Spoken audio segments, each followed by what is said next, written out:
Hello everyone, welcome to a new video. Today, I'll be teaching you how to activate a button to turn the flashlight on and off on your Galaxy A16, all versions. First, you need to go into the settings icon. Here, you'll scroll down until you find this option. Once you're in here, you'll click on this option. Let me check if it was here. No, it wasn't here. This is where you need to click.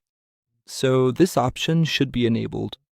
You'll click on the option below and select the flashlight icon. You need to look for the flashlight icon, or you can also click on this settings gear to access the icons. Select the flashlight icon, exit from here, and now by pressing the power button twice, you'll turn on the flashlight. Press twice to turn off the flashlight, and every time you press the power button twice in a row, you'll turn the flashlight on and off, okay? So that's it for today's video. I hope I was able to help. If I did help, don't forget to like, leave your comment below, and if possible, subscribe to the channel for more videos.